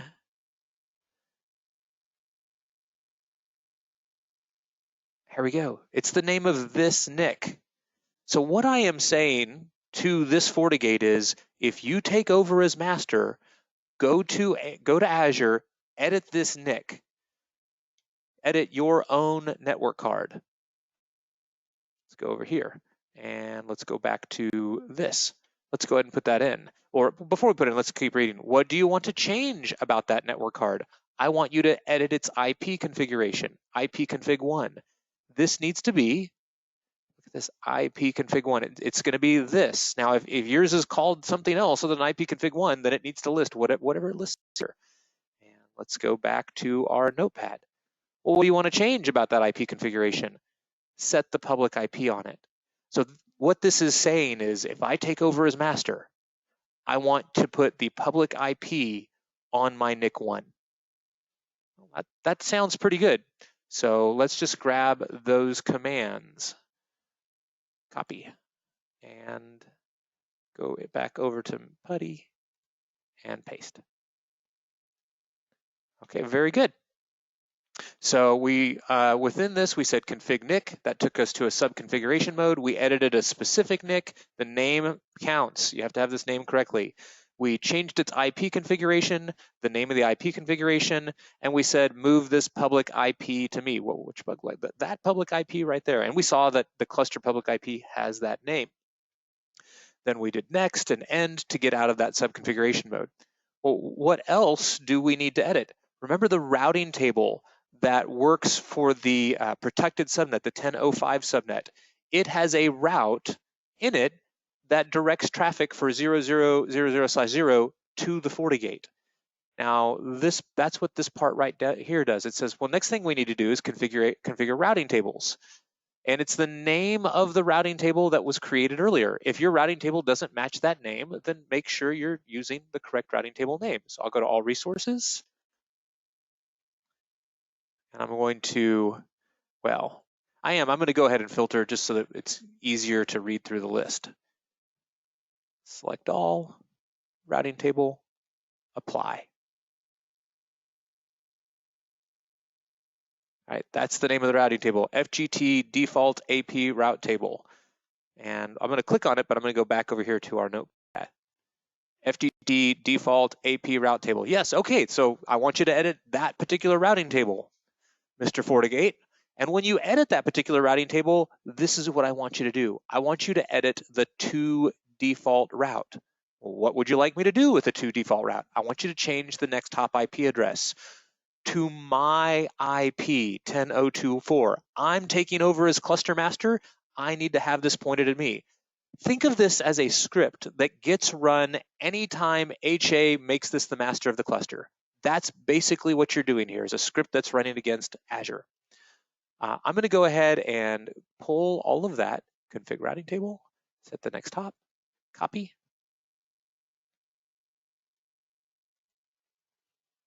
hit enter. Oh, it didn't like something that I did there. Set next dash hop, edit to default. That, where did we fall apart? I think I see where we fell apart. I needed to end and go one. There we go. I'm back at my connector. So config NIC and config route need to be run from the context of the connector. So that's what I did there. Let's try that again. Config route table, copy. I guess I didn't need to copy that again. Enter. There we go. So I said config route table. This is the name of the routing table I want you to configure. I want you to change a route on it. Which one? The one called to default. What do you want me to change? I want you to make me the next hop IP address. Now let's go back and, by the way, the example in the course, that's as far as we go. We just have a default route so we're just controlling north to south traffic. But I wanted you guys to see the example of east to west traffic, since many of you I know will be interested in that. Let's go back to the AWS console.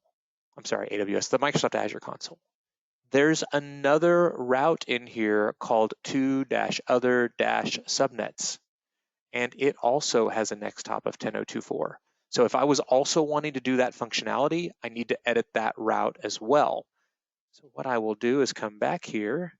I'm going to get the name of this and copy it so that I don't mess it up. If you guys have been watching me for a while, you've probably figured out that I make typing mistakes all the time. So I'm going to say next. It'll take me one level up. Now I'm going to say edit and put in to other subnets. Very good. And then I'm going to say set next hop. And again, out of my own laziness, I just copied and pasted it. Set next hop. I'm going to say show, make sure it looks like I did it right. Edit to other subnets, set next hop 10.024. That looks pretty good. I feel pretty nice about that. So I'm just going to grab the commands that get me out of here, copy and paste. There we go. I'm back out of configuration mode. All right, so I feel pretty good about this. Let's go config system SDN connector, edit Azure connector. I guess I didn't have to go all the way out, and just say show and look at the entire thing. Let's look what we have. So up at the top, this is all configuration to get us logged into Azure. And this is configuration. I don't see the set HA status enable. There it is. It's up at the top. There we go. Set HA status enable. Very good. By the way, make sure this is here. This was an update somewhere in 6.2. There was a minor revision where you have to add that in there. But here we go. So I want you to change the configuration of a NIC. That's the NIC that I want you to change, my NIC. I want you to change the IP configuration of my NIC, and I want you to set the public IP address to my NIC, the clustered public IP, not the management public IP. I want you to configure a routing table. Which routing table? The one that applies to my protected subnets, whatever the name of that was. Oh, well, what would you like me to change about it? Well, there's a to default route. I want all the internet traffic to route through me. And then as well, if I were creating another route like this, I could do this to other subnets. By the way, this is why I liked the 10.0/16 route, because now I only had one other route to go and edit. I have a 0000/0 route and a 10.0/16 route. I might have more routing table entries to make. I'm feeling pretty good about all that, so indeed, let's go ahead and end. And I don't think I need to do that anymore. Now, what I will need to do is go edit the other FortiGate. So this was all on FortiGate A. This is FortiGate B. Ooh, come back here. Well, how about this?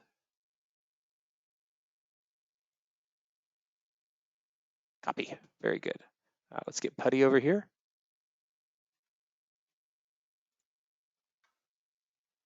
Yes, that's fine.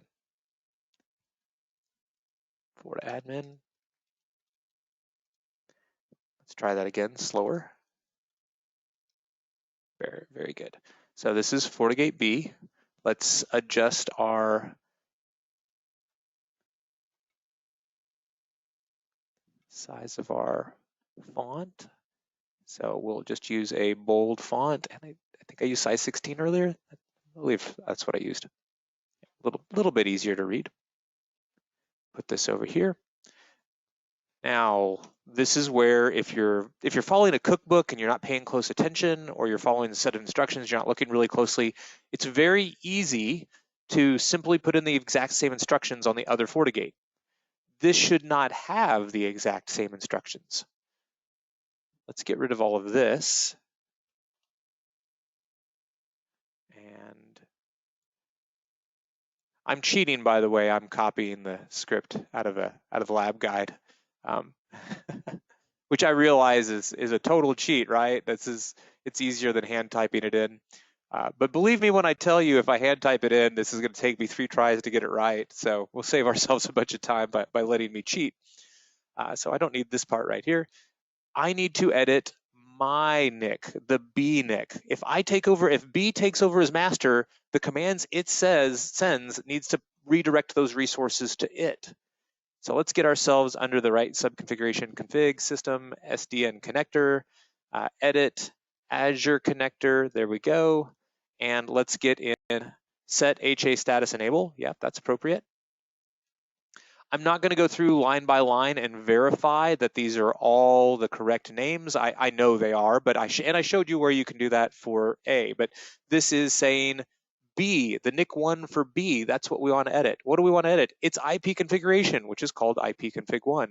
Great. What do we want to edit about it? If it takes over as master, it needs the public IP. Okay, sounds good to me. Let's grab all of those commands, copy, paste. Edit. I don't see any errors in the output. Show. Right. So it edited that one NIC's public IP map to it. What else do we need? Let's grab. This is the command that changes the to default route. What does it change it to? It changes it to FortiGate B's IP address, 10.025. Now, in addition, I also said edit, and as we can recall from a little bit earlier, there's the to other subnets route. Wrap that in quotes.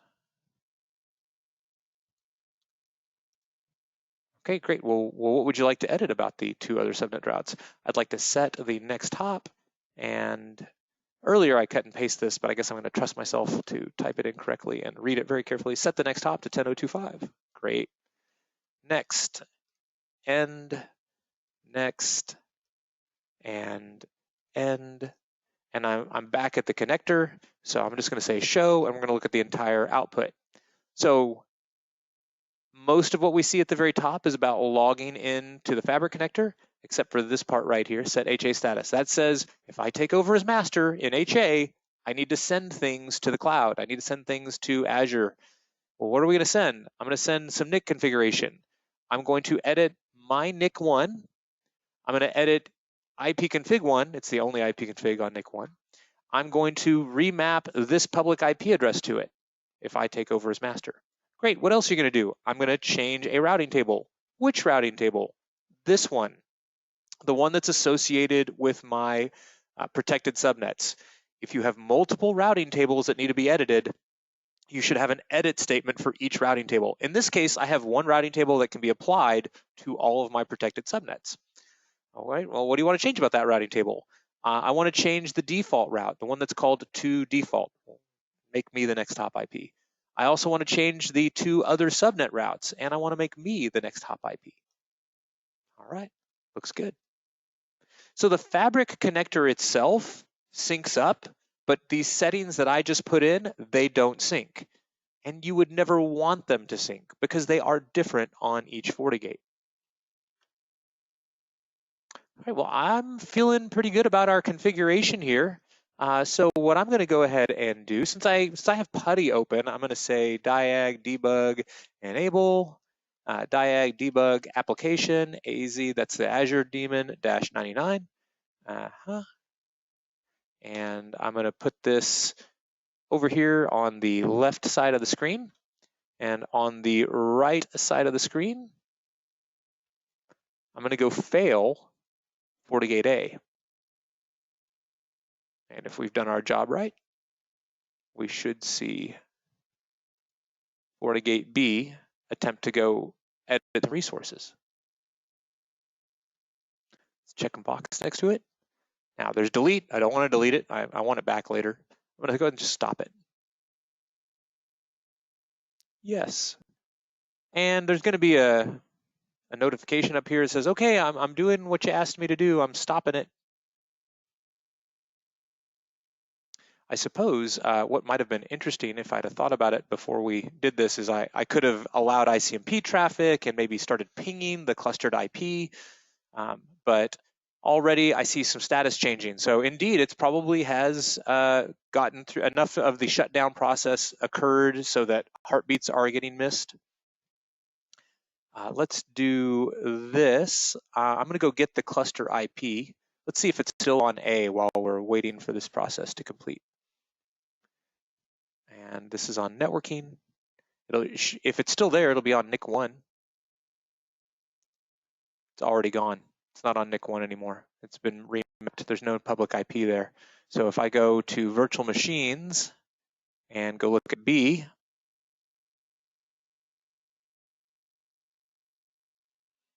and go to networking,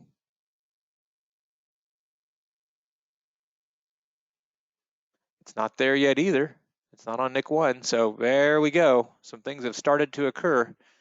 We're getting update process, starting update IP address, finishing update IP address. Let's just refresh our view and see if that public IP now shows up in the list. I'll go to connect and move back and forth and see if it shows up that way. So the trick with the Azure API, as you've noticed going through the GUI, there's a lot of things that don't happen instantaneously. And indeed, this is one of those. So if you could imagine, I've been doing many things, and when I do them, it says, okay, I'm going to go execute that. And it takes a minute, 2 minutes, 4 minutes, 10 minutes to go do them. Now, this is a relatively short thing to go do. It usually takes about a minute, I would say, for all of the various parts and pieces to fail over. But at some point, I should be able to go look at networking and see that public IP address show up in the other list. By the way, let's just go get the public IP. I see start, finishing, updating IP address, preparing to update. While we're waiting on that, Let's go look at all resources. I'm going to go get this clustered public IP and try to send traffic to it and see what happens. So let's just quickly filter. We'll filter for type. The type will be not everything. Public IP addresses, apply, SX management, AP clustered IP. That's the one that I want. That's the one that would move around. And copy. I'm not sure if I have ICMP turned on the interface for that, so I'm just going to try to hit it with port 8443 or port 443, which is really, to be clear, I haven't even checked to see if the management interface is turned on that particular port. I suppose while I'm waiting, I could check. So let's just check real quick. This is FortiGate-B. FortiAdmin. Now I'm on my management interface here, not the clustered interface, the management interface. It never changes. I suspect, yeah, he's already said I'm master. So FortiGate-B has already taken over the master role from a FortiOS standpoint, which is what instantiated sending this information, right? It says, oh, the to default route, the matching route. I've started to send these commands. Oh, hang on, I just realized. I might have goofed up here. I wasn't paying attention to my output when I was looking. I was just looking at the bottom of the screen. I got a message here that says something's wrong. 404 error, resource not found. The resource, Microsoft Network Interfaces, SX FortiGate Lab HA-B NIC1 under resource group SX Lab HA was not found. For more options, go look at, hey, this is great. We're going to go troubleshoot something in real time. I wonder if I made a mistake, but let's go see if we can find out. So I did not. What happened, Putty? I lost my putty connection. I think I might have misclicked it. I didn't mean to do that either, but that's okay. We can go figure this out from here.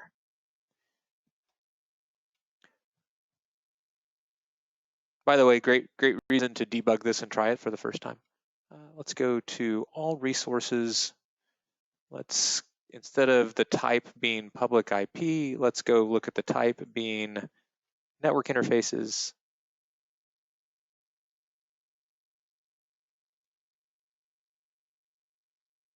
Apply. And let's go back to our FortiGate. There's our FortiGate. Let's go back and look at what it was told to tell the AWS console what to do. HAB. Let's go config system SDN connector. Thank you. Show. Let's see what I did there. SX FortiGate Lab HA-B-NIC1.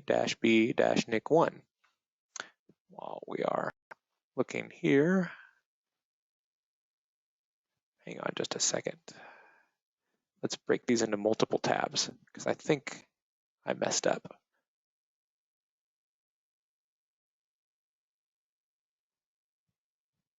SX FortiGate. Oh, look at what I did. I went through all this trouble of walking through and going, hey, there's the name of the NIC, and here's where we type it in the command line. I'm going to tell you guys a little something. I often am telling you should go and check on these things, but I'm just kind of walking through the steps. I often don't read and go, oh, I definitely checked it. I just show you where you could check it. Well, you guys caught me because I didn't actually look at the NICs earlier. You remember when I was deploying the template, there was a place where it put like a prefix name, like prefix all the resources that you create. I made a typo when I told it the names of what to go and deploy. What the names of, look at the name of this. It's SX FortiGate with a lowercase g there. Then gate with an uppercase G. It's FortiGate Gate. FortiGate Gate Lab HA dash.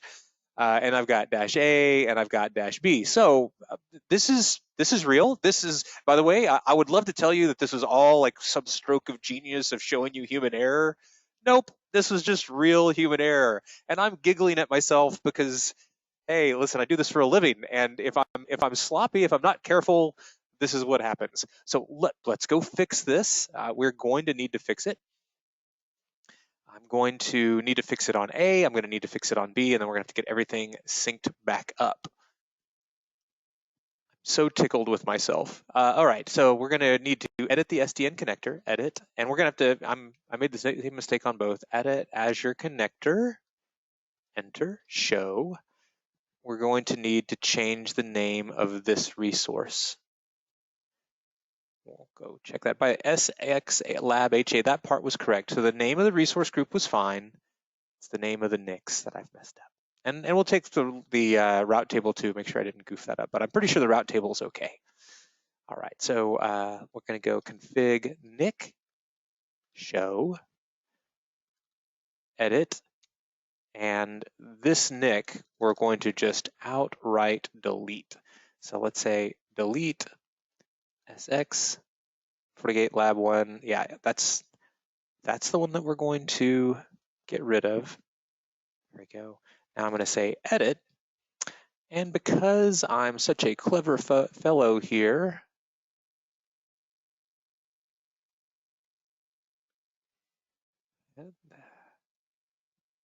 oh, you know what? I can't paste this way. This isn't an SSH session. So I'm just going to have to type it out. SX Forta Gate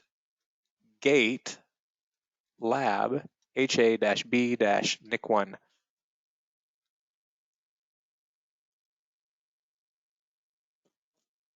Very good. Now, what do we need to edit about it? Well, we need to configure its IP. Config IP. What do you want to config? Edit IP config 1. And since I've made this many mistakes, I'm going to go ahead and click on it, make sure that it really is IP config 1 with IP config all lowercase. IP configurations.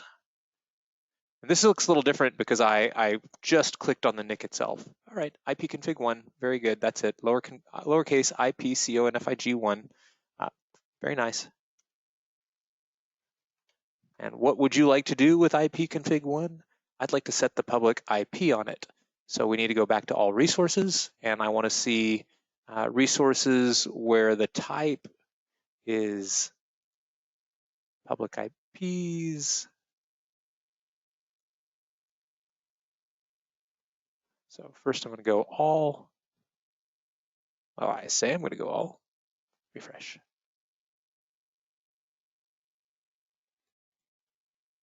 Oh, there's a type over here. All right, well, let's get rid of that. And let's go over here and say type is better. Public IPs. Apply. It's SX, just like that. SX FGT AP cluster IP.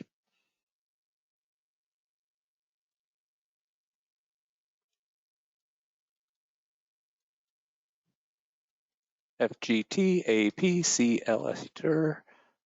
Ahaha, did you see me do that? Cluster public IP. Oh wait, hang on, that's not an edit command. Sorry, that's a set command. There we go. Set public.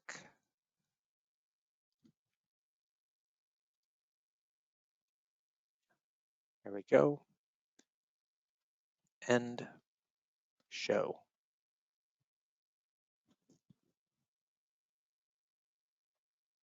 Config NIC. Which NIC? SX Forta Gate, lowercase g, uppercase gate, lab HA-B-NIC1.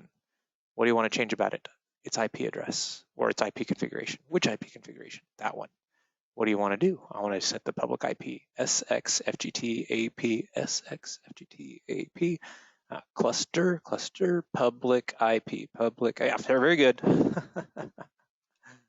Oh, I'm not going to make another video, by the way. I'm gonna upload this video with this goof up, just so that when you guys make a mistake like this, or if you don't make a mistake like this, you can go, ha, I beat Ray. Ray made a mistake. There we are. All right, I'm feeling better about that. Config system SDN connector show. There we are. HA status is enabled. SX48 Lab HA-B-NIC1. All right, let's go power on A and fix it as well.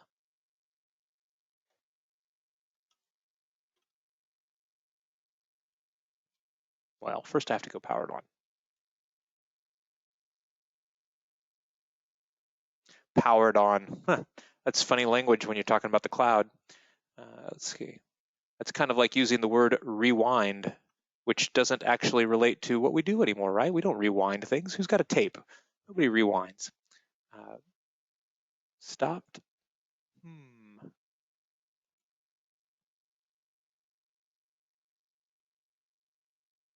There it is. Start.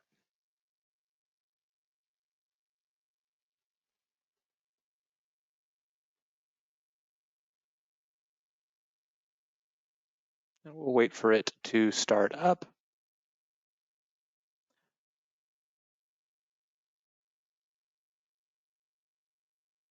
Should be able to reach it on its NIC4 public IP address .40, which I think I already have in my browser with a tab open to. Yep, this one. Now, if I refresh it right now, it's probably not booted up yet, and that's fine.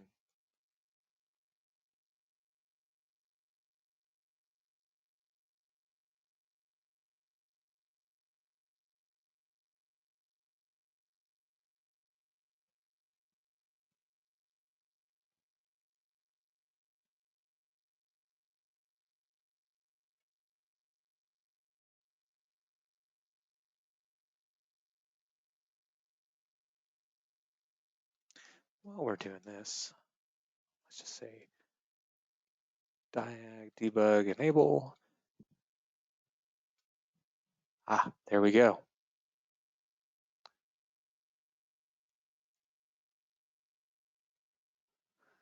Diag debug application AZ. Actually, it looks like it's got this already showing it to me.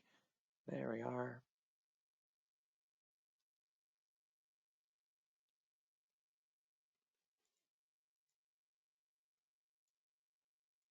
Come back to this.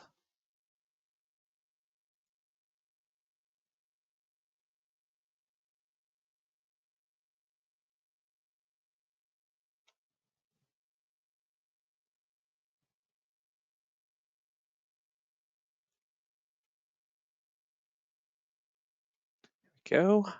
Forta admin. A password.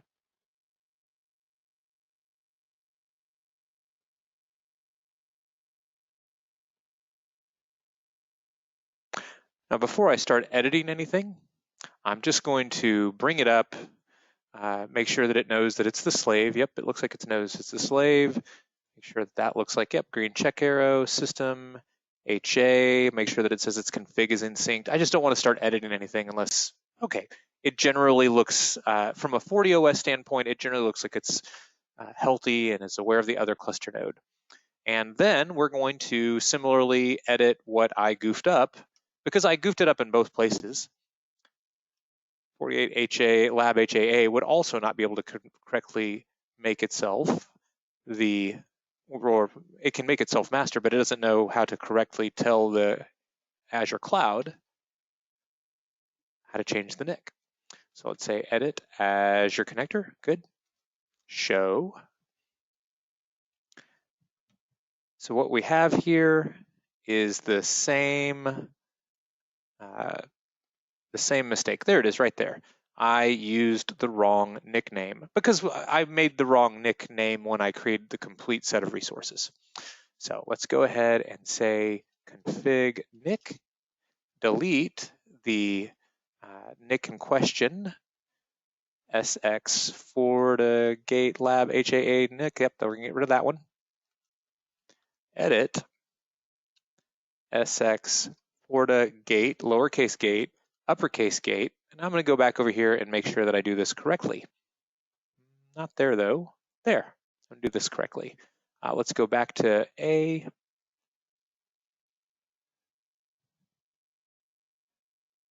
SX FortiGate with lowercase g, gate with an uppercase G, Lab HA-A-NIC1. Let's just put it on the right side of the screen. We'll take this and we'll put it on the left side. There we go. FortiGate, gate, dash, not dash, not dash, lab HA-A-NIC1. And I will double check the IP configuration that I'm ipconfig1 lowercase. What do you want to change about it? I want to config its IP. Which IP configuration do you want to change? Edit ipconfig1, just like it is right here, right there. IPCONFIG1, very good.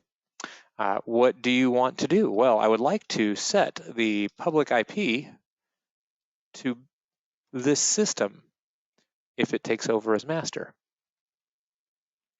I'm just going to do a quick refresh on the screen here.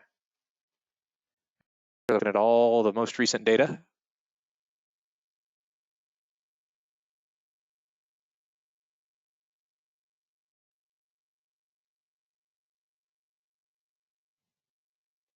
Okay, let's go. By the way, I've been going to the all resource list. Here's another thing that you can do if you don't want to go to all resource list. You can use the search button. And down here are recent resources. So one of the recent resources is that public IP I was on a little bit earlier. I'm just going to click on it, and then I'm going to use that to very carefully type it in. SXFGT-APCLUSTER. Oh, look at that. I always try to omit that T in cluster. Public IP, close quote.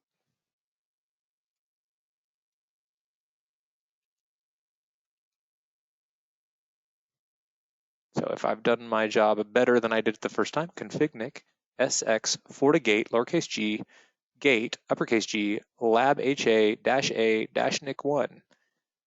Edit ipconfig1, set public IP, SXFGT AP cluster with a T in it, because I always try to omit that when I type. Public IP, very good. The routing table, I believe we looked at the routing table earlier, and it looked like I created it correctly. FGT default with capital D, AP for active passive, route table with capital R, capital T. What do you want to edit? I want to edit to default. What do you want to set it to? Myself, please. Right. Now, what I would like to do, just to kind of get synced back up and reinstantiate this process, I think I'm going to fail B, which should make A, the current slave or the current secondary system, try to take over the cluster and get everything mapped to it. Because currently the public IP address, as soon as that unit went on, the public IP address was no longer mapped to it. That should get the public IP mapped, and we should be in pretty decent shape. And then I'll fail B again, just for fun. So let's do this. Diag debug enable, diag debug application, AZD, that's the Azure daemon, -99. And let's go take FortiGate B and stop it. Virtual machines. Let's get this out of the way too, because I want to be able to see. Yeah, no, it's okay. There we go. Stop.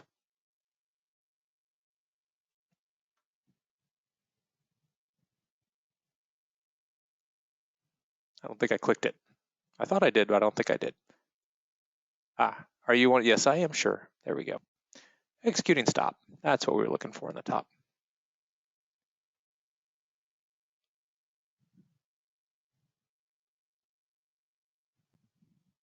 All right, process started.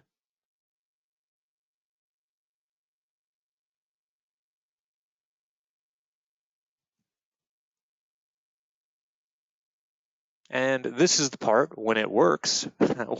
when the instructor types the commands correctly, this is the part that should take about a minute.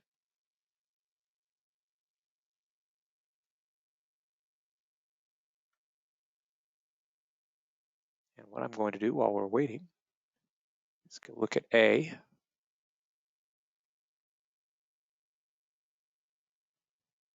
Go to its networking. Matching route to default, matching route to default to other subnets, matching route to other subnets to other subnets. Okay, it looks like it's adjusting the routing table entries. And already I see the public IP address showing up on FortiGate-A.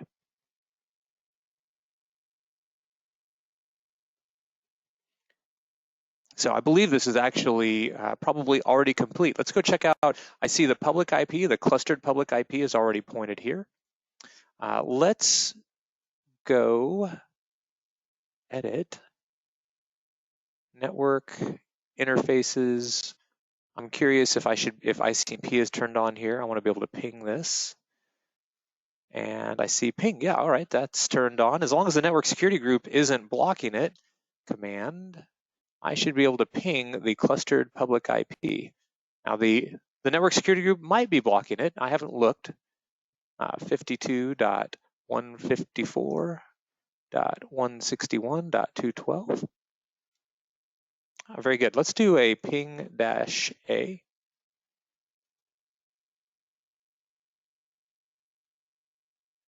Not dash a, dash t. I want it to keep pinging. So it looks to me like this is correctly failed over. While we're letting that ping go, I want to go take a look at those routing table entries, make sure that they are also pointed to 10.024, because I don't actually have any resources in the protected subnets that would test those right now. Let's go look at route table. There it is, FGT default AP route table.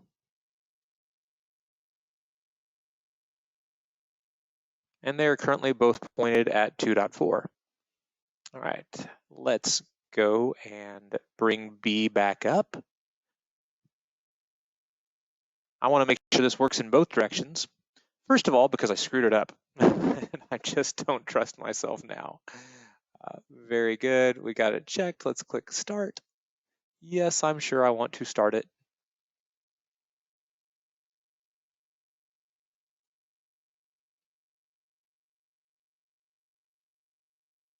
And then the other thing I want to do is once we've got this, we've got B up and it's synced up again, I'd like to go ahead and stop A, do the failover, and just for grins, see how many pings we miss. Let's see what we've got. While we're waiting for B to come up though, it's a good time to look at some other things like HA configuration. So here we go, diag, debug, disable. By the way, these other start updaters, updating IP address, finish updating IP address, this would be for like address objects, of which I don't actually have any.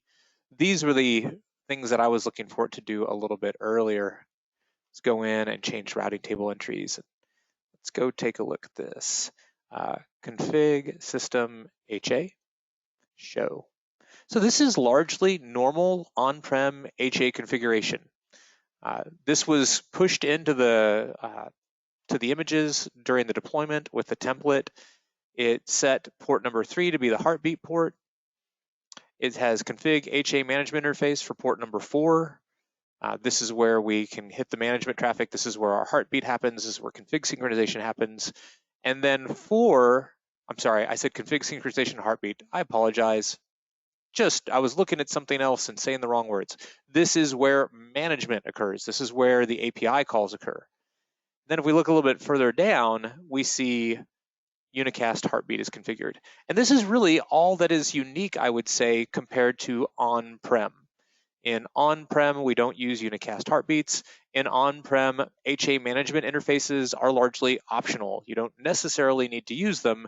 And many people do, many people don't. Here, we need them because we need an interface that this system can take over the cluster and go tell the APIs to move resources to it. There we go, end. Close this. Let's go see FortiGate B. I think that's FortiGate's IP address, FortiAdmin.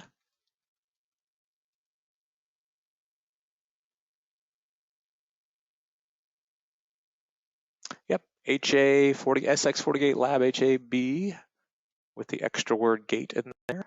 Thanks to yours truly.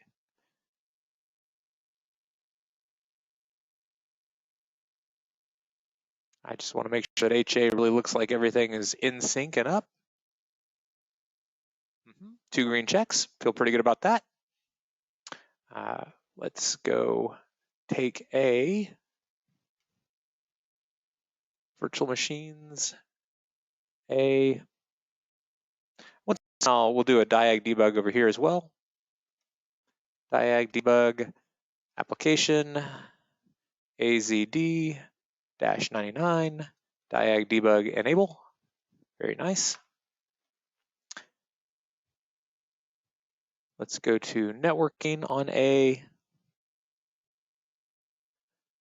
All right, 52, 154, 161, 212. Make sure that's what I am pinging. 52, 154, 161, 212. That's correct. Let's see how many pings that I miss. Oh, there we are. When I do this failover. So I'm going to go to the overview for FortiGate A. I'm going to stop it. Yes. And of course, when I click stop, it's not instantaneous. So at some point, this will stop adding replies to the list. We'll see here. And we should see some activity on the other system. See if we've got everything configured correctly now. Sorry, just scrolling down there.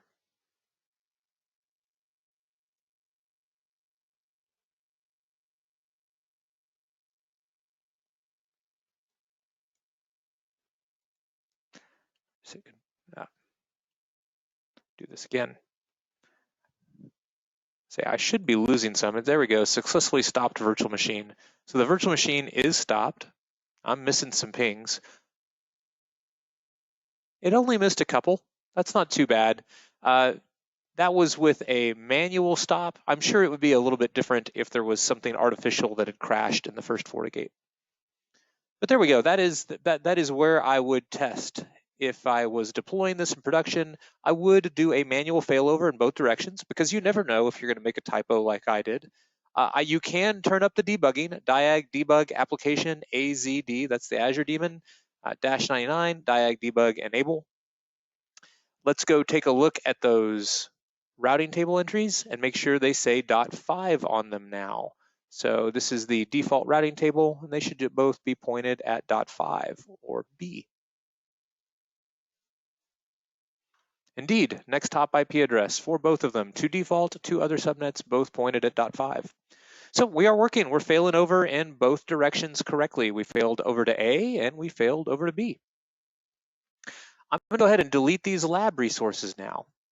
So let's go over to the resource group list. Let's click on the name of the group and just delete the complete group. Are you sure you want to? I do. And since we've learned I can't be trusted to type, we'll just copy and paste. Delete. Very good. That is Lab 4, and that was an interesting Lab 4 because we got to see what it looks like when it works, and we also got to see what it looks like when a human being screws it up. So once again, I would love to tell you that I planned that, and it was all part of my master stroke of genius to teach you how to troubleshoot, but that was in no way the case. That was real world, just, I messed up. So I will see you all in the very next lab, at lab number 5. So lab number 4, HA, the downside to HA, the way we've done it, FortiGate Clustering Protocol HA, is it's active and passive. You have the second FortiGate that's just running that you're paying for. There's also a little bit of a delay in the amount of failover time. That's not ideal either. How long does it take the API to move the public IP? How long does it take the API to change the routing table entries? That's not predictable by us. Sometimes the Azure API responds very quickly. Sometimes it responds slower. I've never seen it take more than a minute, but a minute is a long time in networking traffic. So in Lab 5, we'll do an active production, an active deployment, but instead of using clustering protocol, we'll use a different methodology with a load balancer sitting in front of it. All right, very good. I hope you all enjoyed this lab, and I'll see you in the next video.